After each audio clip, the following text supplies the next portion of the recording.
Club ഹൗസിന്റെ ഐക്കണില് ഒരു പെൺകുട്ടി അന്തം വിട്ട് കുന്തം പോയപ്പോൾ ഇതിങ്ങനെ നോക്കിയിരിക്കുന്നുണ്ട്. അപ്പൊ നിങ്ങക്ക് മനസ്സിലായി കൂടെ എന്തുകൊണ്ടാണ് ഈ ഐക്കൺ വന്നതെന്നുള്ളത്. അപ്പൊ ഇത് ഏതാ ഈ പെൺകുട്ടി എന്നുള്ളത് എന്റെ മനസ്സിലേക്ക് പെട്ടെന്ന് ഓടി വന്നു.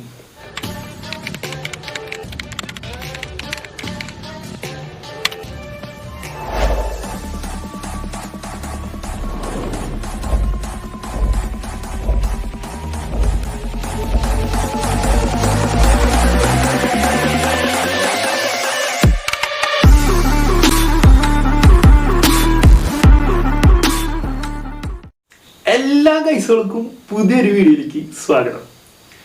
നമ്മുടെ കേരളത്തിൽ ഇപ്പോൾ വളരെയധികം ട്രെൻഡ് ആയിക്കൊണ്ടിരിക്കുന്ന ഒരു സംഭവമാണ് ഈ ക്ലബ് ഹൗസ് എന്ന് പറയുന്നത്.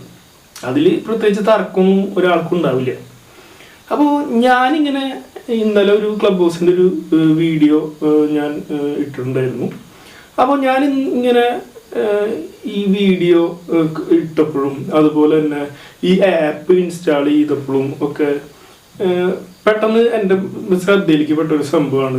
അതിനകത്ത് ഈ ലോഗോ അല്ലെങ്കിൽ ഈ ക്ലബ് ഹൗസിന്റെ ഐക്കണിൽ ഒരു പെൺകുട്ടി അന്തം വിട്ട് കുന്തം പോയപ്പോൾ ഇതിങ്ങനെ നോക്കിയിരിക്കുന്നുണ്ട്. അപ്പോൾ ഇത് ഏതാ ഈ പെൺകുട്ടി എന്നുള്ളത് എൻ്റെ മനസ്സിലേക്ക് പെട്ടെന്ന് ഓടി വന്നു. അപ്പോൾ ഈ സംഭവം നിങ്ങളുടെ മനസ്സിലേക്കും ചിലപ്പോൾ ഓടി വന്നിട്ടുണ്ടാവും. ഓടി വന്നിട്ടില്ലെങ്കിൽ കുറച്ചു നേരം ഒന്ന് ചിന്തിച്ചാൽ മതി, അപ്പോൾ തന്നെ ഒന്നുള്ളൂ. അപ്പോൾ ഞാൻ ഇങ്ങനെ ചിന്തിച്ചപ്പോൾ നെറ്റിൽ പോയി ഞാൻ ഇതിനെ കുറിച്ച് അല്ലെങ്കിൽ ഈ കൊച്ചിനെ കുറിച്ചൊന്ന് അന്വേഷിക്കാനായിട്ടിടയിൽ. അപ്പോൾ ഭയങ്കരമായിട്ട് ഇൻഫോർമേറ്റീവ് ആയിട്ടുള്ള കുറച്ച് സംഭവങ്ങളാണ് എനിക്ക് അറിയാനായിട്ട് സാധിച്ചത്. അപ്പോൾ ആ ഇൻഫോർമേറ്റീവ് ആയിട്ടുള്ള സംഭവങ്ങൾ എന്തൊക്കെയാണെന്ന് നിങ്ങളുടെ അടുത്ത് പറയാൻ വേണ്ടിയിട്ടാണ് ഞാനിപ്പോൾ വന്നിരിക്കുന്നത്. ഓക്കെ, അപ്പോൾ നമ്മുടെ ഒരു പുതിയ ചാനലാണെന്ന് എല്ലാവർക്കും അറിയാലോ. അപ്പോൾ ഒന്ന് സബ്സ്ക്രൈബ് ചെയ്യാം. സബ്സ്ക്രൈബ് കുന്നുകൂടി കഴിഞ്ഞാൽ നമ്മുടെ പരിപാടിയിൽ നൈസാവും. ആ കാര്യത്തിൽ ഞാനൊരു ഉറപ്പ് വരാം. അപ്പോൾ എന്താണെന്ന് വെച്ച് കഴിഞ്ഞാൽ നമുക്ക് നേരെ വീഡിയോയിലേക്ക് പോകാം. അപ്പോൾ ഈ പെൺകുച്ചിനെ കുറിച്ച് പറയാനായിട്ട് മുമ്പ് എനിക്ക് പറയാനുള്ള ഒരു സംഭവം എന്താണെന്ന് വെച്ച് കഴിഞ്ഞാൽ ഒരു ഇമ്പോർട്ടൻ്റ് ആയിട്ടുള്ള ഒരു സംഭവമാണ് പറയാൻ പോകുന്നത്. കാരണം നമ്മുടെ കയ്യിൽ ഒരുപാട് ഈ സോഷ്യൽ മീഡിയ ആപ്പുകളുണ്ട്. ഈ പറഞ്ഞ പോലെ വാട്സപ്പ് ഉണ്ട്, ഫേസ്ബുക്ക് ഉണ്ട്, ഇൻസ്റ്റഗ്രാം ഉണ്ട്, ട്വിറ്റർ ഉണ്ട്. ഇങ്ങനെയുള്ള കുറേ സംഭവങ്ങൾ നമ്മുടെ കയ്യിലുണ്ട്. പക്ഷെ നമ്മൾ ഈ ആപ്പുകൾ മുഴുവനും നമ്മൾ എന്ന് മുതലാണോ ഇതിനെ കാണാൻ തുടങ്ങിയത് അന്ന് മുതലും ഇപ്പോഴും ആയാലും അതിന് വലിയ മാറ്റങ്ങളൊന്നുമില്ല. പക്ഷെ ഈ ക്ലബ് ഹൗസ് എന്ന് പറഞ്ഞ സംഭവത്തിന്റെ കഴിഞ്ഞ വർഷമാണ് ഈ സാധനം അമേരിക്കയിൽ വന്നത്. നമ്മുടെ പഴയ വീഡിയോയിൽ ഞാൻ അത് പറഞ്ഞിട്ടുണ്ടായിരുന്നു. അപ്പോൾ ഈ ഒരു കൊല്ലത്തിന്റെ ഇടയിൽ ഈ ഐക്കൺ അവർ 8 തവണ മാറ്റി എന്നുള്ളതാണ്. അതായത് ക്ലബ് ഹൗസ് തോന്നുമ്പോൾ ഇതിന്റെ ഐക്കൺ മാറ്റും എന്നുള്ളതാണ് ഇതിൽ പറയാനുള്ളത്. പക്ഷെ ഒരു കാര്യം ക്ലബ് ഹൗസ് ചെയ്തത് എന്താണെന്ന് വെച്ച് കഴിഞ്ഞാൽ ഈ മാറ്റണ ഇത് മുഴുവനും ഈ ക്ലബ് ഹൗസിൽ ഏറ്റവും കൂടുതൽ ആക്റ്റീവായിട്ടിരിക്കുന്ന ആൾക്കാരുടെ മുഖമാണ് ഇതിന്റെ ഐക്കണാക്കുന്നത്. അപ്പോൾ ഒരു കാര്യം ചിന്തിക്കണം, എന്താന്ന് വെച്ച് കഴിഞ്ഞാൽ നാളെ ഈ ക്ലബ് ഹൗസിന്റെ ഈ ഐക്കണിൽ ഏതെങ്കിലും കേരളക്കാരന്റെ തലയായിരിക്കും ചിലപ്പോൾ വരാനായിട്ട് പോകുന്നത്. അങ്ങനെ ഈ അന്തം വിട്ട് കുന്തം പോലെ നിൽക്കുന്ന ഈ പെൺകുട്ടിയുടെ പേര് ഡ്രൂ കെറ്റോക്കോ എന്ന് പറയുന്ന ഇതാണ് ഈ കുട്ടിയുടെ പേര്.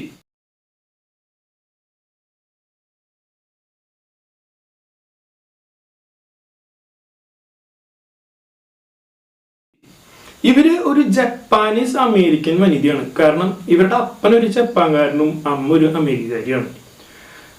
മാത്രമല്ല ഇവര് ഒരു ആക്ടിവിസ്റ്റാണ്.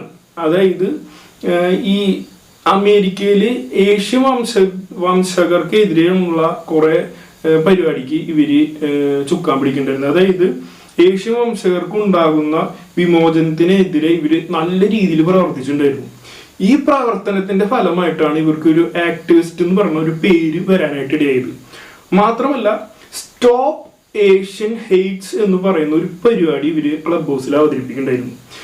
ഈ പരിപാടി അവതരിപ്പിച്ചതിന്റെ ഭാഗമായിട്ട് ഈ പെൺകുട്ടിക്ക് കിട്ടിയത് ഏകദേശം $1,00,000 കൂടുതൽ കാശാണ് ഈ പെൺകുട്ടിക്ക് കിട്ടിയത്.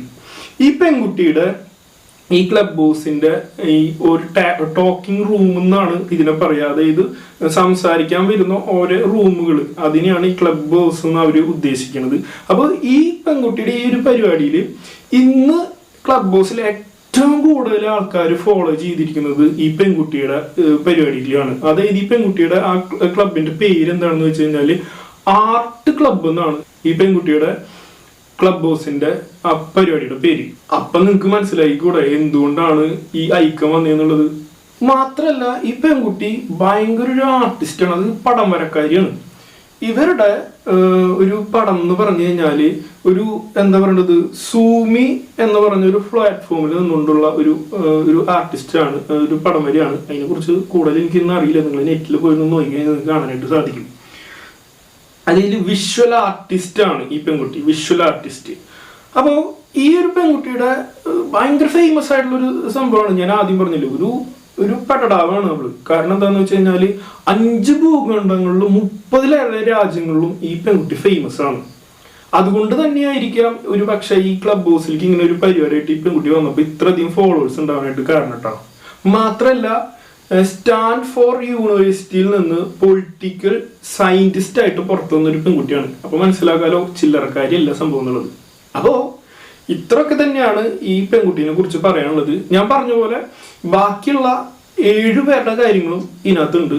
അപ്പോൾ ഈ 7 പേരുടെ കാര്യങ്ങളൊന്നും എനിക്ക് വലിയ കാര്യമായിട്ട് അറിയില്ല. നിങ്ങൾ ജസ്റ്റ് ഇപ്പം നോക്കി 1 മണി ആവാറായി, ഞാൻ രാത്രിയാണ്, അപ്പം എനിക്ക് ഉറക്കം വരുന്നുണ്ട്. അപ്പോൾ ബാക്കിയുള്ള ആൾക്കാരുടെ കാര്യങ്ങൾ നിങ്ങൾ ജസ്റ്റ് ഒന്ന് നെറ്റിൽ പോയാൽ മതി. അപ്പോൾ ഈ പെൺകുട്ടീനെ കുറിച്ചുള്ള ഒരു ചെറിയൊരു ബ്രീഫ് ഞാൻ നിങ്ങൾക്ക് തരാൻ വേണ്ടിയിട്ടാണ് വന്നിരിക്കുന്നത്. അപ്പോൾ ഞാൻ നേരത്തെ പറഞ്ഞ പോലെ ആദ്യമായിട്ടുള്ള തുടങ്ങുന്ന ഒരു ചാനലാണ്, നിങ്ങൾ നന്നായിട്ട് സപ്പോർട്ട് ചെയ്യുക. ഇങ്ങനെയുള്ള കുറേ വീഡിയോസുകൾ എൻ്റെ കയ്യിലുണ്ട്, അത് ഓരോ സമയത്തും ഞാനിങ്ങനെ യൂട്യൂബിൽ അപ്ലോഡ് ചെയ്തുകൊണ്ടിരിക്കും.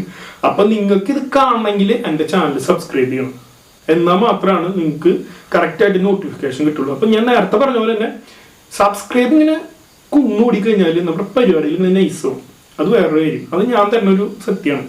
അപ്പോൾ ഇപ്പം ഇത് ഇവിടെ വൈൻഡ് അപ്പ് ചെയ്യാനുള്ള സമയമായിരിക്കാണ്. അപ്പം അടുത്തൊരു ദിവസം നല്ലൊരു വിഷയമായിട്ട് വരാം. അതുവരെയും ബൈ.